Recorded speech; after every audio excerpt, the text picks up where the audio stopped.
Logan Hamilton, a young boy with big and vibrant dreams, yearned for a brighter future, living in the heart of the rural countryside, where lush green landscapes and endless blue skies were a constant presence. He was the only child of Celia and Alfred Hamilton, a humble and hard-working couple who tirelessly strived to give their son a life full of opportunities. The modest home of the Hamilton family was immersed in the tranquility of the countryside, in a village dotted with small houses and farms, where everyone knew each other. Not far away was the house of his maternal grandmother, a kind-hearted and storytelling lady named Anita. Despite the idyllic simplicity of that life, destiny proved cruel when Logan was only 10 years old. On a fateful night of celebration, while Logan's parents were returning from a wedding party, joyful and carefree, a terrible accident occurred that would mark everyone's lives forever. That night, Logan was at Anita's house, his grandmother, who welcomed him with love and told him stories until he fell asleep. The morning brought devastating news. The accident had left deep and irreversible marks on Celia and Alfred. Alfred, once strong and virile, now relied on crutches to move, while Celia, the vibrant and energetic soul, was confined to a wheelchair. Unable to work anymore, they became dependent on government subsidies. From then on, Logan's dreams, although not diminished, acquired a new shade. A darker tone that blended with his aspiration for a better life. The house, once filled with laughter and energy, was now filled with profound silence and an unshakable loneliness that only Logan, with youthful love and determination, could break. Logan and his grandmother, Anita, became unwavering pillars of care for the debilitated parents. Together, they shared the responsibilities and challenges that arose day after day, united by love and the need to ensure the well-being of Celia and Alfred. Logan, in his youth, and Anita, with her wisdom and patience, formed an unparalleled team. Yet, when Logan was about to turn 17, a new storm formed on the Hamilton family's horizon. Anita, the beloved matriarch, the woman who was the beacon in the darkness, the calm strength that anchored them all, unexpectedly passed away. Logan's world collapsed, as Anita was not just his grandmother but his confidant, mentor, and best friend. Anita's death cast a shroud of sadness over the Hamilton household, once blessed with the love and laughter of four, now resonating with the painful echo of loss. Each room felt emptier, every memory more bittersweet. Tears flooded once smiling faces, and the ensuing silence was almost deafening. The matriarch's death shattered not only Logan but the entire family. Celia and Alfred, though immobilized by their physical limitations, felt the pain deeply. Anita's departure was like a blow, like a sudden extinguishing of light, leaving everyone blind, disoriented in the darkness of loss. Logan felt the weight of the world on his shoulders. He was now the sole caretaker of his parents, and although the task was daunting, he faced the responsibility with silent determination, promising, in the solitary silence of his room, that he would continue to fight for the family he loved so dearly. Upon reaching adulthood, Logan found himself at a crossroads. He knew he needed to find work to help support his family. The small town where he lived didn't offer many opportunities, but Logan was determined. After tireless searching, he finally landed a job as a waiter at a popular restaurant in town. The work was hard, and the hours were long, but he embraced each challenge with determination. The restaurant was a world of its own, a whirlwind of noise, colors, and aromas.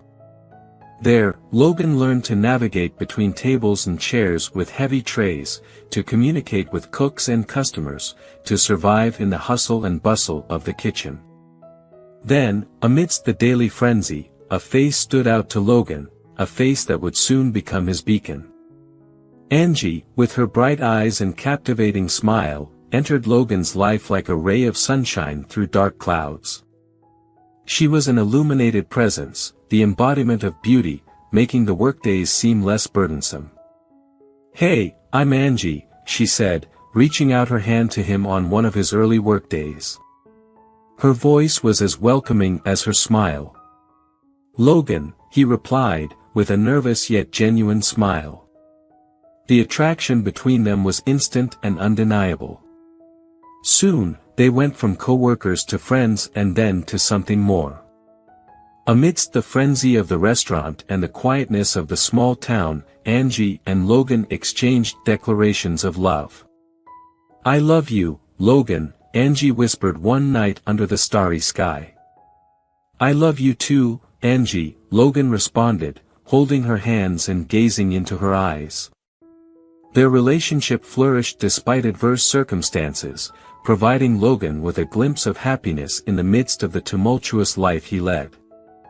Their love became a beacon of hope for Logan, a promise that, despite everything, good things could still happen. The narrative of Logan and Angie's love seemed to have been written in the stars, destined to last forever. However, a dark twist of fate intervened, a government letter obliging Logan to serve in the military. The shadow of separation loomed over them like a threatening storm. Bitter tears marked their farewell. They held each other tightly, enveloped in a silence broken only by hoarse whispers of promises and hopes. "I'll come back to you, Angie," Logan assured, holding her face between his nervously wrinkled hands. 2 years, that's all. "I'll wait, Logan." Every day, every night, Angie promised, her words filled with unwavering love and profound sadness. "We'll get married when you return." Logan's life in the military was a colossal challenge, a test of his physical and mental endurance. The nights were cold and silent, and the days were filled with rigorous training and exhausting tasks. He carried a photo of her with him, and every time he looked at it, he felt a sharp pang of longing. However, Logan found strength in the memories of his family and Angie. The image of his mother smiling at him, his father waving, and Angie's bright eyes filled with promises of a future together kept him determined. He counted the days, the hours, the minutes, dreaming of the day he could return to his small town, to the woman he loved, to a life where they could finally be husband and wife. "I will come back, Angie," he whispered every night before sleep, holding her photo close to his heart. "I will come back to you." However, a sense of unease began to infiltrate Logan's life. Angie, whose words of love and encouragement once filled their messages, started to grow silent. Responses became sparse and eventually ceased altogether. The silence was deafening, as cold and empty as the freezing nights in the military camp. An indefinable anguish nestled in Logan's chest, but he tried to calm himself, attributing her silence to his own paranoia, perhaps to the stress of distance. Finally, the long-awaited day arrived. Logan completed his service in the military and, with a heart filled with a mixture of relief, anxiety, and hope, returned to his hometown. The journey back was filled with images of a future he longed to live, a small and cozy home, Angie's smile lighting up his days, a life together as husband and wife. The town seemed the same, still immersed in rustic tranquility, but to Logan, every stone, every street, every old building felt like a welcoming greeting. He was finally home, ready to start anew, to embrace the woman he loved and begin a life they had promised each other. However, despite his joy in returning, Angie's silence persisted in his mind, an unsettling shadow that accompanied him as he walked through the town that had once been so familiar. Uncertainty grew with each step he took toward her house, but the hope of seeing her, hearing her, holding her in his arms was the flame that kept him walking. As soon as Logan stepped into the bounds of their humble home, the urgency in his heart propelled his words. "Where is Angie?" he asked, barely containing the excitement of reuniting with his love. His parents, Celia and Alfred, exchanged worried glances, the kind of look that tried to hide something significant and painful. "Angie?" Celia echoed, trying to keep calm in her voice, but the hesitation was evident. "Well, she," she is. Logan furrowed his brow, his eyes shifting between his parents. What happened, he insisted, a sense of unease starting to creep up his spine. Celia sighed, looking directly into her son's eyes. Logan, Angie is getting married today, to Noah Bailey. Logan's world seemed to freeze. The pale face and shocked expression that emerged on his face mirrored the turbulent feelings that overtook him. Noah Bailey? The mayor's son, he stammered, trying to comprehend the blow of truth. Yes, dear. Angie, she chose Noah, Celia replied, the bitter words escaping her lips like poison.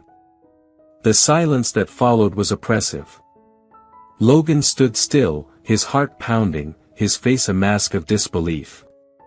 His Angie, the woman he had dreamed of spending the rest of his life with, was marrying another man, a man who possessed more wealth than he could offer. The disillusionment he felt in that moment was overwhelming, a cruel awakening from a dream that now seemed nothing more than a distant glimpse. Ignoring the fervent protests of his parents, who insisted he should not disturb the ceremony, Logan went to the wedding, his determination rivaling the pain of betrayal. He entered the majestic church, his posture rigid in contrast to the festive setting that surrounded him. When Angie appeared in the aisle, stunning in her wedding dress, a reverent silence fell over the congregation. Logan felt a sharp pang of heartache. His hands formed tense fists at his sides as he watched her, his beloved Angie, walking towards another man. He didn't look away as she slowly made her way down the aisle. Their eyes met for a fleeting moment, a gaze that conveyed volumes of unexpressed emotion. Angie seemed stunned to see him there, her eyes widening in surprise and perhaps, just perhaps, a glimpse of regret. But then, the moment passed. Angie swallowed, composed herself, and continued her path to the altar, where Noah awaited her. Logan felt a mixture of pain and despair as he watched her exchange wedding vows, the image of his Angie becoming another man's wife almost unbearable to witness. Leaving the church, Logan's world seemed to have collapsed. Devastation hit him like a tidal wave, drowning him in the reality that the woman he loved now belonged to another man. The pain of loss and betrayal was more than he could bear, and yet, he remained steadfast, his face a mask of pain and resilience. Since then, Logan seemed like a ship adrift in the turbulent waters of life. The interior, once filled with warmth and familiarity, now seemed to suffocate him with bitter memories. However, the idea of leaving his parents in that situation was a burden he was unwilling to carry. Dylan and Nathan, his comrades from the military, who had been like brothers during the harsh years of service, had plans to break free from rural life and venture into the big city, a world of unlimited opportunities. They had proposed to Logan to join them, but the decision weighed on his heart like a stone. One day, while Logan was lost in melancholic thoughts, his parents, Celia and Alfred, noticed the torment haunting their son's eyes. As much as they tried to hide their concern, the pain they observed in Logan was an open wound difficult to ignore. Logan, Celia began gently, her wrinkled hands holding his at the kitchen table. We know you. We know something is bothering you. What is it, son? Logan hesitated, his eyes shifting to the window. It's nothing, Mom. I just. Alfred interrupted, his voice calm and firm. Logan, son, we have always trusted you. You can trust us too. Logan sighed, feeling the weight of his secret lighten a bit as he admitted, Dylan and Nathan, they're going to the big city. They asked me to go with them. The confession hung in the air like a ghost, Logan's anguish now shared with his parents. Their son's future, already uncertain due to Angie's departure, seemed to take an even more unknown direction. The wisdom in Alfred's eyes shone as he listened to Logan's confession. Son, He began, a paternal gentleness coloring his words, "We don't have the right to hold you back here. You have a life to live." Celia nodded in agreement, adding, "Our neighbors have been a blessing, Logan. Always willing to lend a hand when we need it. We'll manage, dear." Inspired by the bravery and understanding of his parents, Logan made the decision to venture into unknown territory. He embraced the horizon of the big city, determined to overcome his adversities.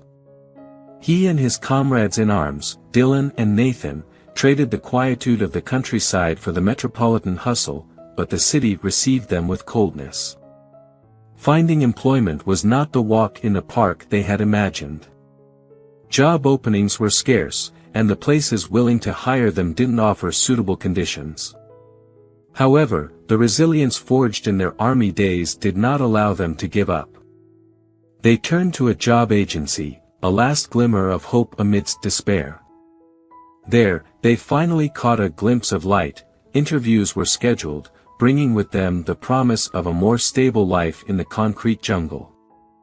Dylan, with his robust muscles and steel-like posture, managed to secure an interview for a vital role in the construction industry. The city's horizon would soon be dotted with the silhouettes of buildings he had helped erect.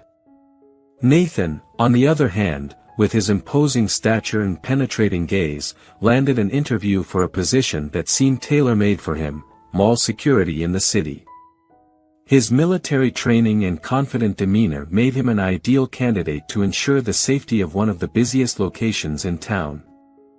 Meanwhile, Logan found an employment opportunity that seemed woven by destiny itself. He secured an interview to be a gardener in a luxurious seaside mansion located just a few kilometers away from the urban bustle. At first glance, it seemed like a simple job, a humble role in contrast to the grandeur of the property. However, this position was not in just any house but for a notably prestigious family that generously rewarded with a salary promising a comfortable life. The moment Logan went through his interview, he knew his life was about to take a completely new turn. After accepting the job offer, which included the condition that he would reside on the property, a new adventure began to unfold before his eyes.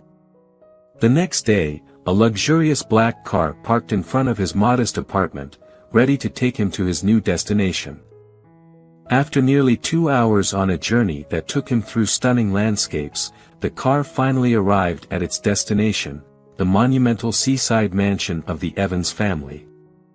Nestled on a piece of land that stretched along the coast, the property was a sight of architectural beauty, with gleaming glass windows reflecting the blue sky and sparkling sea, and meticulously maintained gardens surrounding the structure. The owners of the mansion were the Evans, a family that exuded success and power.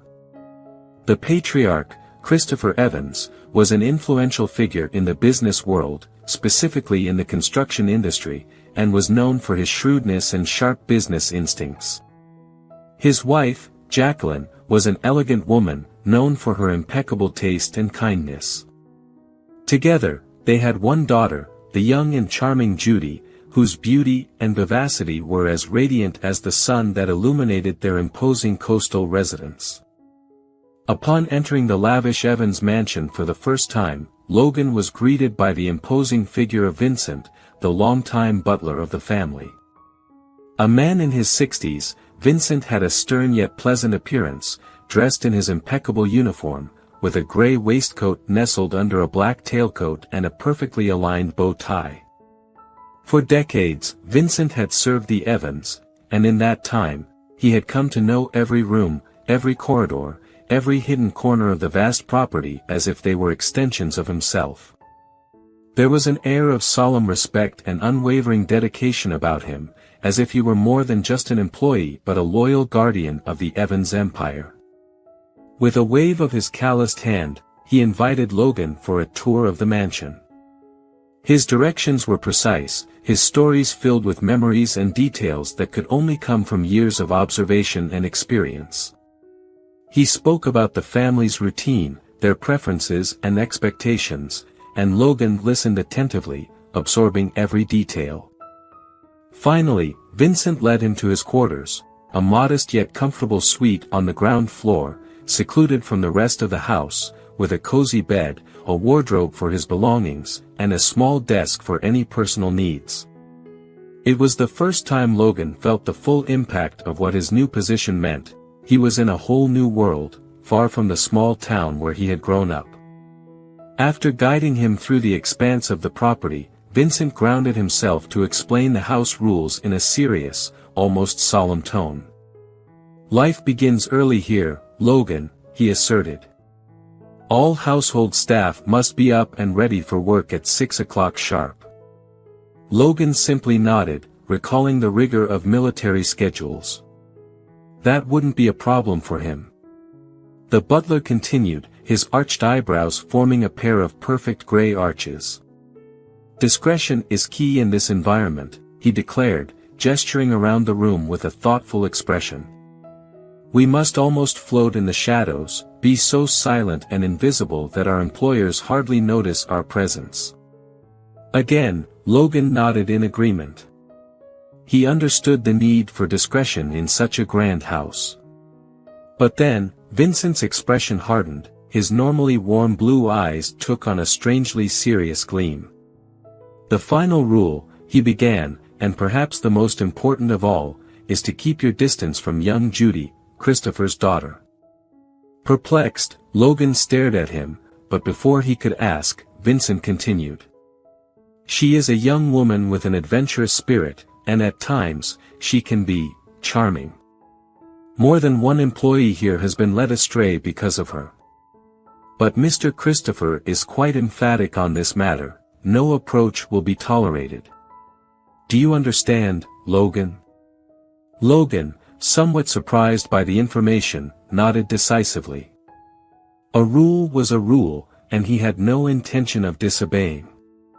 Amidst the lush flora of the Evans mansion, Logan threw himself into his tasks with enviable dedication. From pruning the tallest branches of trees to tending to the delicate flowers that adorned the garden, every detail was handled with meticulous attention. It was all done in silence, as if the surrounding nature provided him with the tranquility he needed to focus on his work. One day, as the sun cast long shadows over the roses, Judy appeared. She walked barefoot through the garden, her dress flowing with the gentle breeze. With a serene and genuine smile, she approached Logan. "Good morning," she greeted, her voice softly echoing in the morning air. Logan, always mindful of the house rules and Vincent's recommendation, looked up and glanced at her, returning the greeting in a monosyllabic and cold manner. "Morning." Judy's friendly expression remained unshaken. On the contrary, she seemed intrigued, as if Logan's behavior was a puzzle to be deciphered. "I don't know you, do I?" she questioned, her curiosity shining in her blue eyes. With caution, as if trying to avoid trouble, Logan confirmed. "No, you don't. And it's better to keep it that way." His tone was unwaveringly serious, hoping that response would put an end to the conversation. However, instead of feeling offended or rejected, Judy let out a charming laugh. Life in the Evans mansion, it seemed, was about to get a little more interesting. With the dedication and effort of a soldier, Logan immersed himself in his tasks at the Evans mansion. Months passed in a meticulously regulated routine, with the satisfaction of each task well done etched on his tired yet resolute face. The reward came not only in his personal fulfillment but also in the ability to send money to his parents. In his modesty, he was surprised by the amount he was able to save, despite considering his salary reasonable. During rare moments of leisure, he would gather with Dylan and Nathan, two pillars of support who helped him stay anchored to the world beyond the mansion. They would exchange stories of their lives, their struggles, and hopes, in simple bars and parks of the city. Logan had a clear goal in mind, to build a solid reputation through hard work, accumulating good references that would help him secure better opportunities in the future. And his dedication did not go unnoticed. One day, during a break from work, Vincent, the stern-looking butler, approached Logan. He was known to be a man of few words, rarely allowing himself to give compliments. But on that day, he broke the pattern. "Hamilton," Vincent began, his gravelly voice echoing through the garden. "You've been doing a good job here." Logan, surprised, looked at Vincent, searching for signs of irony. He found none. "Thank you, sir," he replied, a sincere smile forming on his face. That day, Logan felt like he was truly on the right path. As the weeks went by, Judy began to appear in the garden more frequently. Her light footsteps sounded like a gentle symphony amidst the tranquil sounds of nature. She always had an illuminating smile and waved at Logan whenever she passed by. "What a beautiful day, isn't it, Logan?" she would ask, looking up at the blue sky. Logan would simply nod, keeping his gaze fixed on the work at hand, whether it was tending to delicate flowers that demanded his care or collecting fallen leaves. There was something about Judy that attracted him, a sparkle in her eyes, a radiant aura, but he knew he couldn't be distracted. He had a job to do, a family to support, and a future to build. Firm and determined, Logan continued to ignore Judy's presence. He didn't want trouble, and more than anything, he wanted to stay focused. One afternoon, when Judy approached him with a charming smile and tried to start a conversation, Logan responded directly, "Miss Judy, I apologize, but I'm here to work." He lowered his gaze and returned to his tasks, leaving a surprised Judy behind. However, despite these occurrences, Logan never let his work suffer. He continued to water the plants, trim the shrubs, and keep the Evans Mansion garden immaculate. And increasingly, he doubled his efforts to stay focused and avoid any distractions. On a morning with cloudy skies and a cool touch of sea breeze, a twist of fate occurred. Judy was strolling through the garden, as usual, when suddenly her body wavered, and she collapsed, fainting. Logan, who was just a few meters away, pruning a rosebush, heard the soft sound of her body hitting the ground. He rushed to her, adrenaline coursing through his veins. He was the only one nearby, and he had no choice but to help. He checked her pulse, which was weak but still present. Her skin was cold and pale, and he quickly positioned her on her back, elevating her legs to aid blood flow. As he held Judy, his heart raced, but not just from the shock of the situation. That moment of closeness allowed him to truly see Judy. The softness of her skin, the delicacy of her features, the vulnerability in her closed eyes. It was a sight he had been trying hard to ignore, but now it was before him, undeniable. Since that day, something changed between Logan and Judy. He couldn't ignore her presence anymore, nor the way her eyes seemed to light up whenever she smiled. He began responding more kindly to her greetings, smiling back, and even engaging in conversations from time to time. The conversations that started simple, like comments about the weather or the garden flowers, soon turned into deeper discussions. They talked about their hopes, fears, and dreams, and with each passing day, they grew closer. Logan was aware of the treacherous ground he was treading on.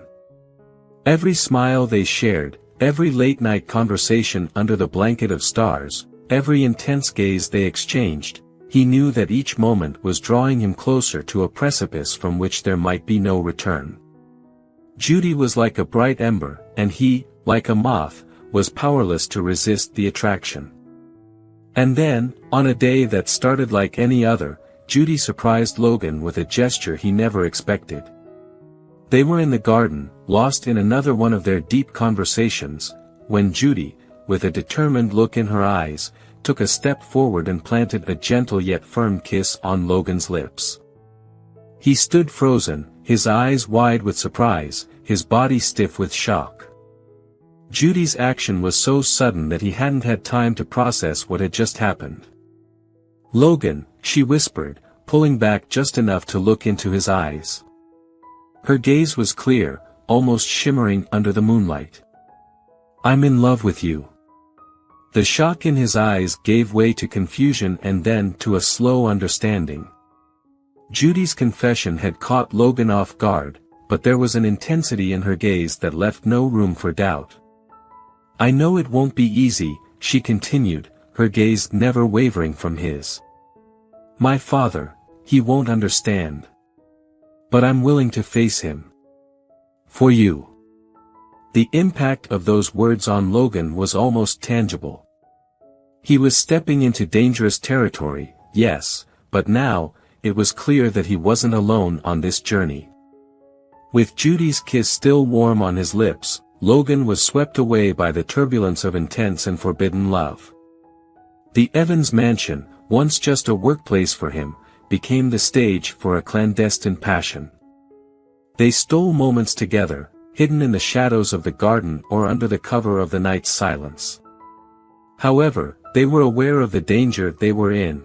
The love they shared was a secret that had to be kept under lock and key. However, as the saying goes, walls have ears, and in the Evans mansion, they also had eyes. One day, one of the household employees, once invisible in the silent machinery of the mansion, saw what they shouldn't have seen. They witnessed Logan and Judy in an intimate moment, intertwined under the cloak of night. The employee, realizing the potential explosion that this information could cause, took the news directly to Christopher Evans. The news hit Christopher like a gut punch.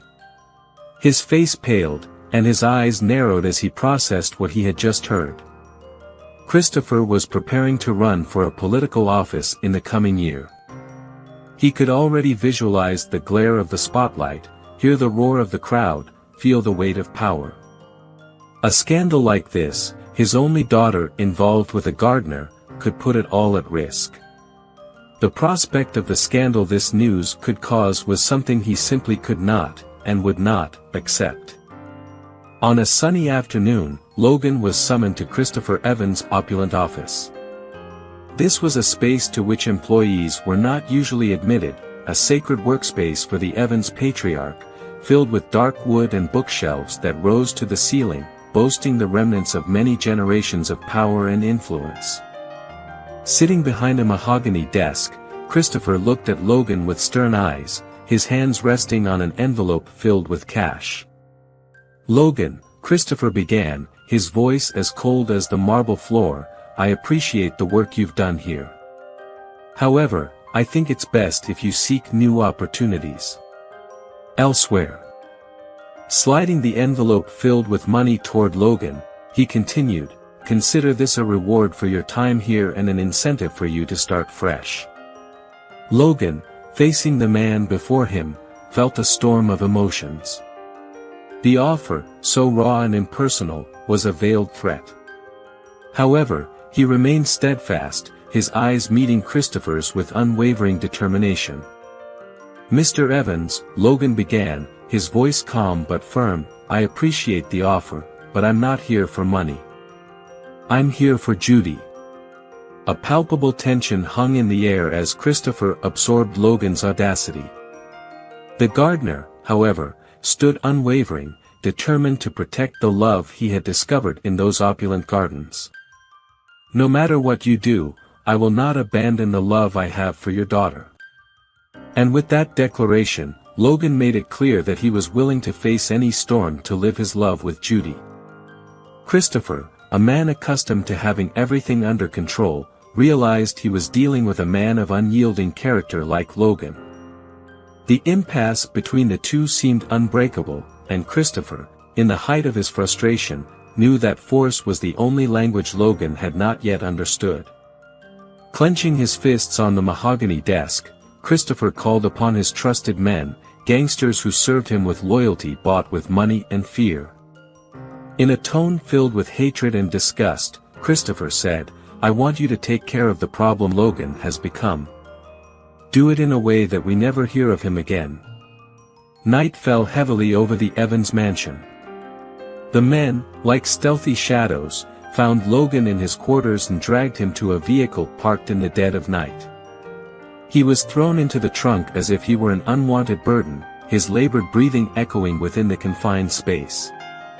The car roared through the night, moving away from the mansion, and took Logan to a deserted stretch of the coastal road. There, they dragged him out of the car, delivering blows and kicks until Logan, bleeding and weakened, collapsed unconscious on the desolate road. The sound of 2 gunshots cut through the silence of the night, and Logan's lifeless puppet-like body was thrown into the unforgiving sea. The cold, dark waves embraced him, and the night resumed its deadly silence, leaving only the echo of brutal violence reverberating in the air. The thugs hired by Christopher Evans, in their arrogance and carelessness, failed to notice the proximity of a modest fishing village nestled between rocky cliffs and the vast sea. There, the weathered gazes of men hardened by salt and sun turned toward the strange scene unfolding on the horizon. The fishermen, more familiar with battles at sea than violence among men, witnessed the unimaginable. They ran, their calloused legs carrying them swiftly to the rocky shore, and plunged into the cold and turbulent waters to rescue the body floating there. They brought Logan, unconscious and on the brink of death, to the hospital of the small community, a modest building that served as a makeshift clinic. Doctors worked tirelessly to bring the young man back from the edge, engaging in an intense battle against death during a harrowing week. Finally, after 7 days of struggle, Logan began to show signs of recovery. His frail body started to respond, wounds began to heal, but something was amiss. When his eyes opened, the spark of recognition they hoped to see was absent. Logan looked around with confusion and disorientation, as if seeing the world for the first time. The doctor, with a gaze laden with concern, tried to speak to him, but it became clear that Logan's mind had been as brutally affected as his body.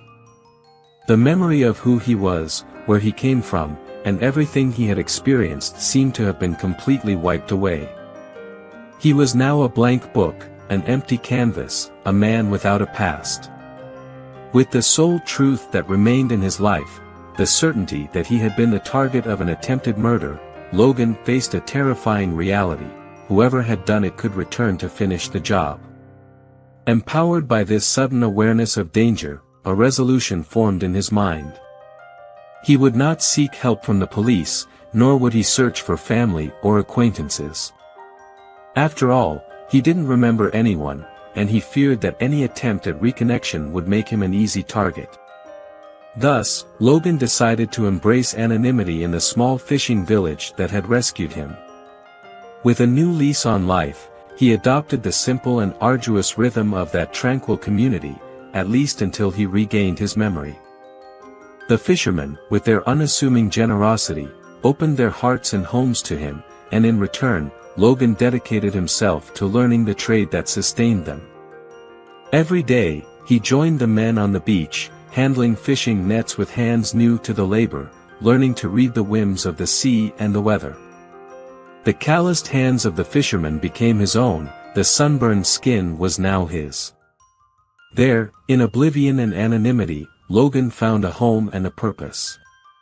A survivor and a fisherman, he began to rebuild the life that had been taken from him. A year of tides and winds had shaped Logan into a true child of the sea, and his life among the fishermen was now second nature to him. However, on that specific day, the sea had a surprise in store. In the distance, gray clouds amassed in the sky, heralding the imminent arrival of a storm. The once friendly waves grew restless, agitated, turning the calm surface of the sea into a bubbling cauldron of foam and vapor. Suddenly, through the blur of the rain that was starting to fall, Logan caught sight of the outline of a speedboat violently swaying on the turbulent waves. Without wasting any time, he acted with the sharp instinct of someone who had spent a year battling and living alongside the unpredictable forces of the ocean. Pushing one of the fishing boats further out to sea, he rowed vigorously towards the drifting speedboat. As he approached, he saw a terrified man struggling against the fury of the waves. With all his strength and determination, Logan managed to reach him and pull him into his boat, saving him from a fatal fate. The man, panting and frightened, explained that he had gone out fishing alone, unaware that the weather would change so drastically. With the sea finally calming around them, the rescued man rubbed the salt water from his eyes and looked gratefully at his savior. After taking a deep breath, he extended his hand, introducing himself. "My name is Travis Powell," he said, his voice hoarse and weary but marked with a strong resonance of relief and gratitude. "I'm the owner of Powell Security Tech, a leading security technology company." Travis's eyes gleamed with intense light as he looked at Logan. His heart was filled with immense gratitude for this man, a complete stranger, who had risked his own life to save his in the midst of a storm. "Logan, I am forever indebted to you," Travis continued, sincerity palpable in his voice. "You saved me from a terrible fate. Please, let me repay you. Tell me, is there anything you need, anything I can do for you?"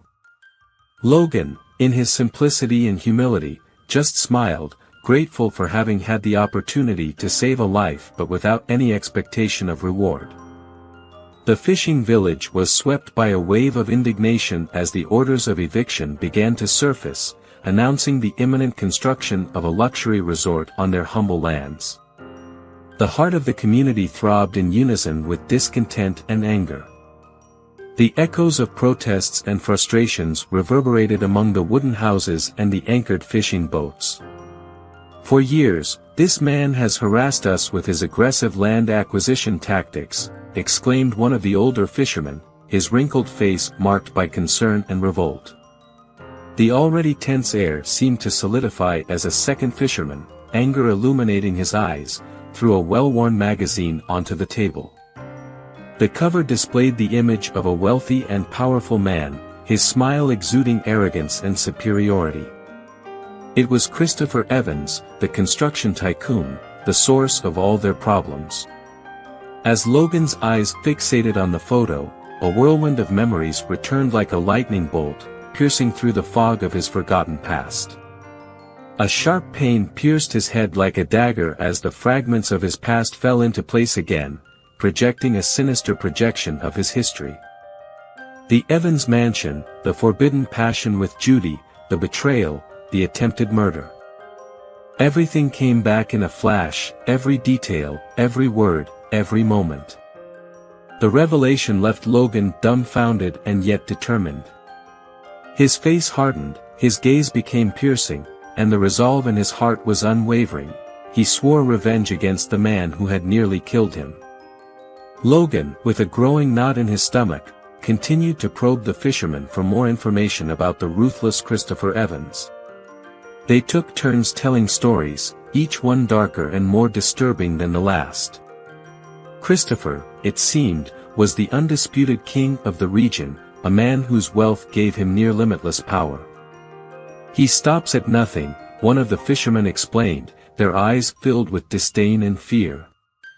"He sends his thugs to intimidate, even eliminate, anyone who dares to oppose him. There are no limits to what he's willing to do to get what he wants." "And the fraud," added another fisherman, their voice low and concerned. "He has his hands in countless illegal operations. From bribing government officials to money laundering, Evans does it all and manages to get away with it." The avalanche of information left Logan shocked, his mind spinning with the new revelations. During his time at the Evans mansion, he had been the perfect employee, discreet, efficient, and completely uninterested in matters that didn't concern him. In his quest for invisibility, he had closed his eyes to his former employer's true character. Now, the truth was right in front of him, and the bitterness of reality was undeniable. He had worked for a monster.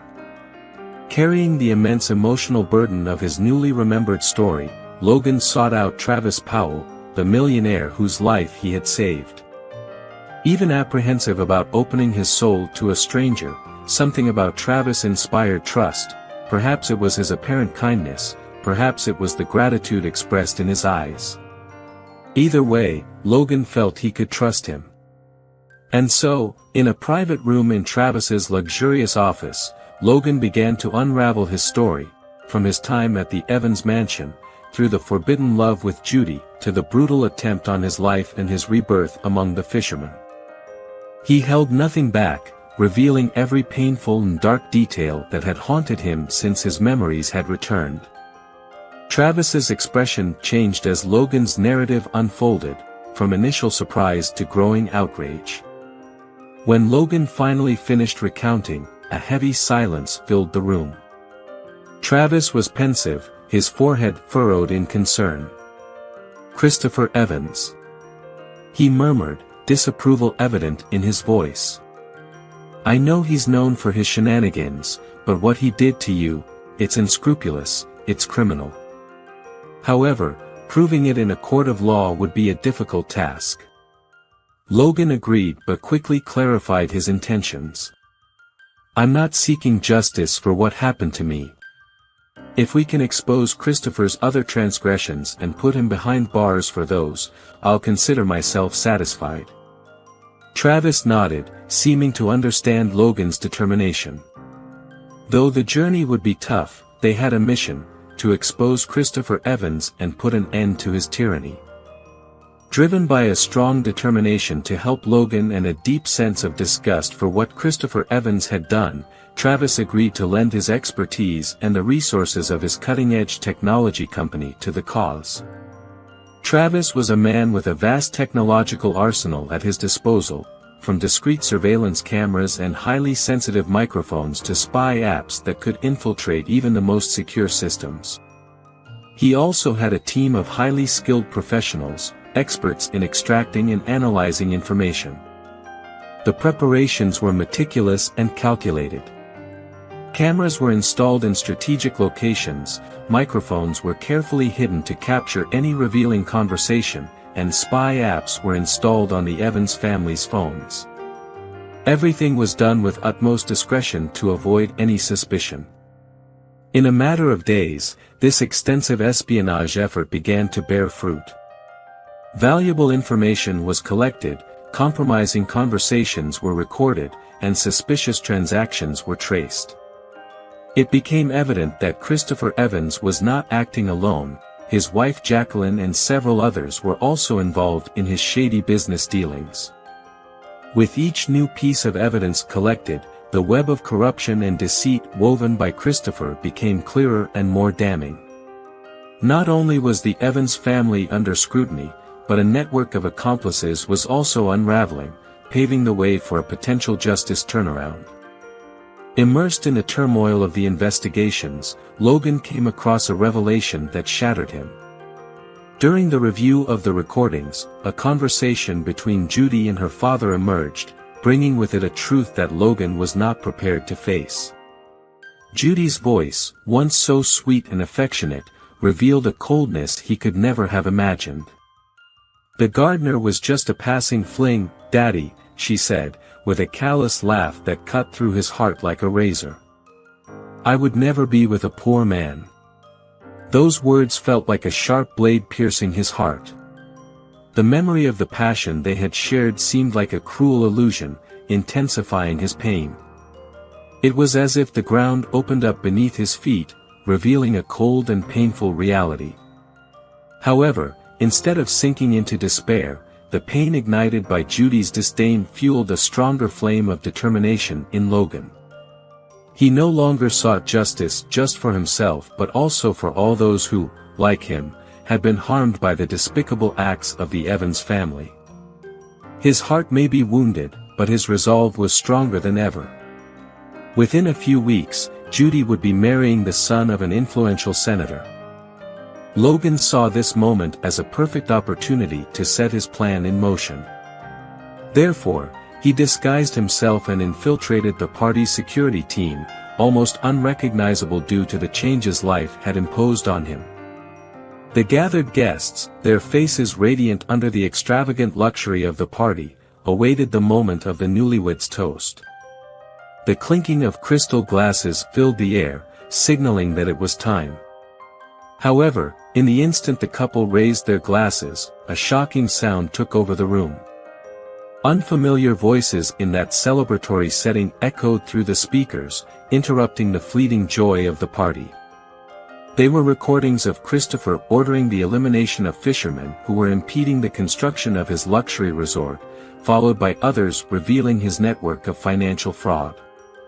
Simultaneously, a screen was unveiled, displaying a series of compromising photographs.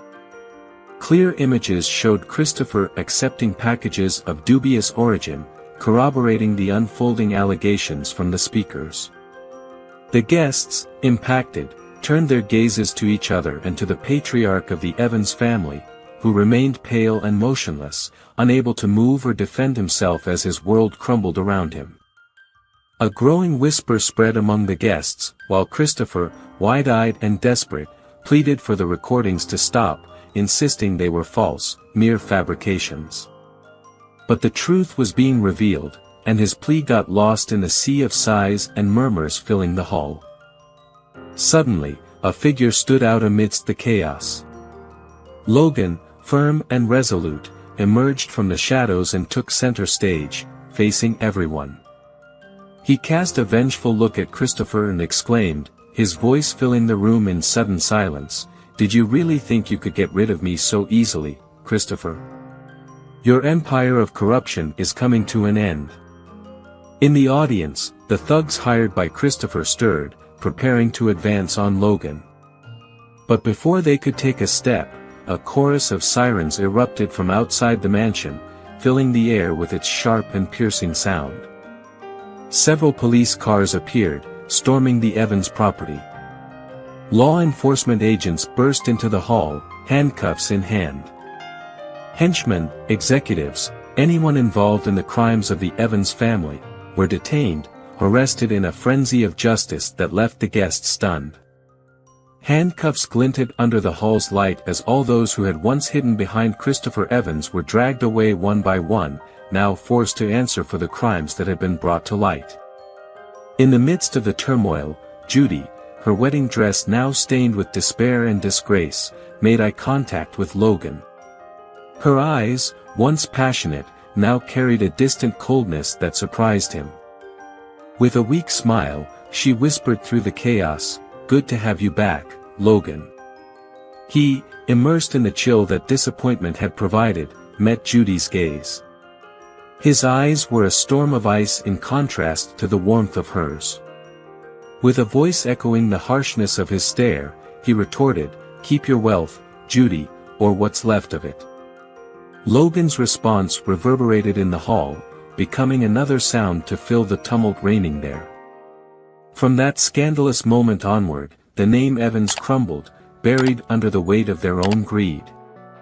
The luxurious mansion, once a symbol of their power and wealth, transformed into a caricature of the moral and financial bankruptcy they had suffered. Large portions of the Evans fortune were seized by justice, serving as an example to society, a public testimony of the deserved punishment for the evil they had caused. Peace finally found its home in the hearts of Logan and the humble fishermen who had suffered so much at the hands of the Evans. Justice had been served, and a sense of relief and satisfaction hung like a gentle breeze over them. Shortly after the downfall of the Evans, Logan received a proposal from Travis Powell. The billionaire, who had proven to be an unexpected ally, offered him a position in his renowned security company.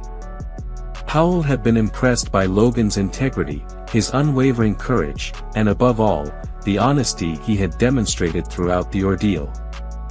"Logan," Travis began, sitting behind his imposing desk, "what you did was not only courageous, but also a testament to your character.